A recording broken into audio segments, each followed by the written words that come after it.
اور میں 17 سال تک اس عدالت کا رکن رہا ہوں جس میں ہم نے 200 قوانین ختم کیے اور ان کو اسلام کے سانچے میں ڈالا.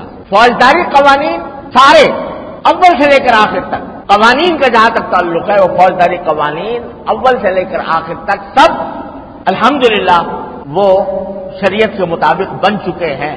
اور یہ منظر بہت سے لوگوں نے، اب وہ بات ان کو یاد نہیں ہوگی الحمدللہ، میں اس لیے کہہ رہا ہوں کہ مایوسی کی باتیں تو بہت کی جاتی ہیں، خرابیوں کی باتیں بھی بہت کی جاتی ہیں، لیکن اللہ تبارک و تعالی نے پاکستان کے ذریعے ہمیں جو نعمت عطا فرمائی ہے اس کا احساس بہت کم لوگوں کو ہوتا ہے. اس واسطے میں یہ سب باتیں بتا رہا ہوں.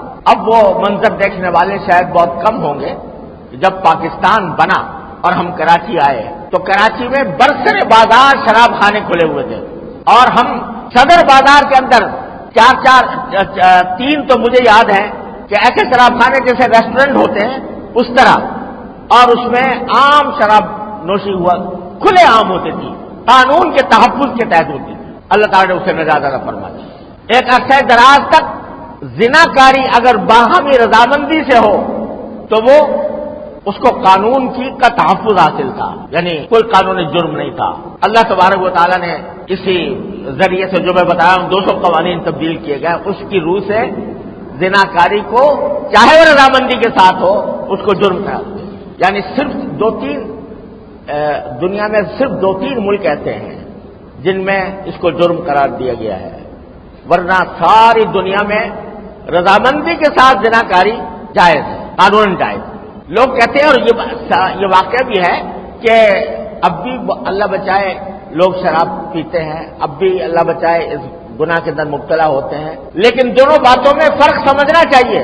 پہلے وہ شرابیں پی جاتی تھی قانون کی چھتری کے نیچے اور پورے قانون کے تحفظ کے ساتھ کھلے عام ریسٹورنٹ کے اندر جس طرح ہوتے ہیں وہاں جا کے چائے پی جاتی ہے، اسی طریقے سے شرابیں پی جاتی تھی. لیکن اب چوری چھپے کرتے ہیں، تو چوری چھپے کرنے میں اور قانون کے تحفظ کے تحت کرنے میں زمین و آسمان کا فرق ہے. اسی طرح اللہ بچائے شیطان تو ہر جگہ موجود ہے، اور وہ چوری چھپے بدکاری کے واقعات بھی یقیناً پیش آتے ہیں، لیکن ان کو قانون کا اگر وہ قانون کے دائرے میں آ جائیں تو وہ پکڑے جائیں گے.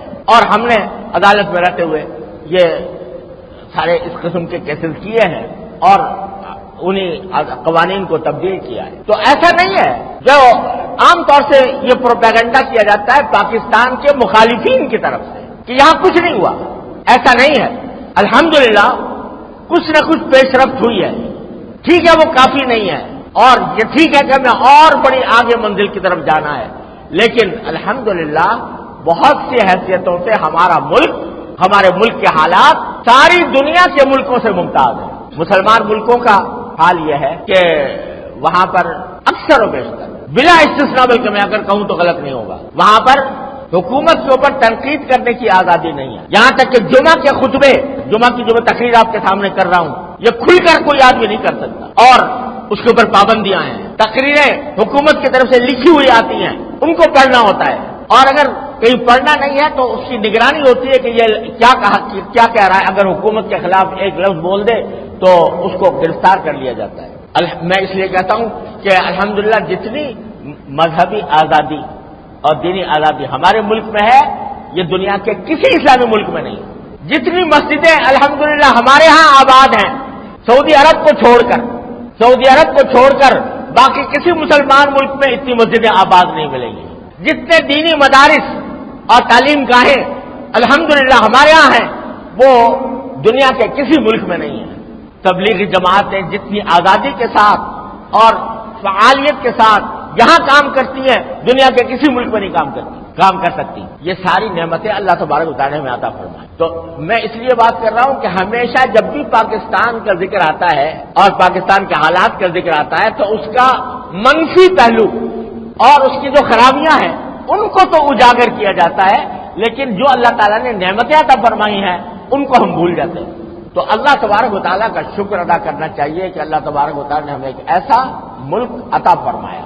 جو خرابیاں ہیں ان کے ازالے کے لیے سنجیدہ طریقے پر اللہ تعالیٰ سے مدد مانگ کر ان کو کوششیں جاری رکھنی چاہیے. جو خرابیاں پائی جا رہی ہیں میں پہلے ہی کہہ چکا ہوں کہ ہیں وہ خرابیاں اور ان کو دور کرنے کی ضرورت ہے، اس کے لیے جد و جہد کرنے کی ضرورت ہے. لیکن جو اللہ تعالیٰ کی نعمت ہے اس کی ناشکری کر کے، ناقدری کر کے آدمی اگر بیٹھا رہے گا تو قرآن کریم نے فرمایا جو اگر میری نعمت پر تم شکر ادا کرو گے تو میں تمہارے اندر تمہیں اور دوں گا، اور اگر تم نافرمانی کرو گے تو پھر میرا عذاب بھی بڑھ سکتا ہے.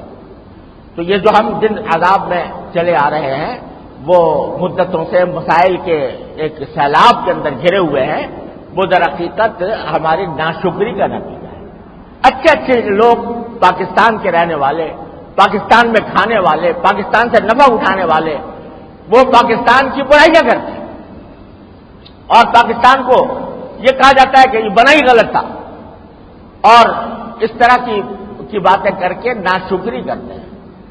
جب اللہ تعالیٰ کی نعمت کی ناشکری کی جائے گی تو پھر اس کے فوائد بھی انسان حاصل نہیں کر سکتا، اللہ تعالیٰ کا عذاب بھی بڑھ سکتا ہے.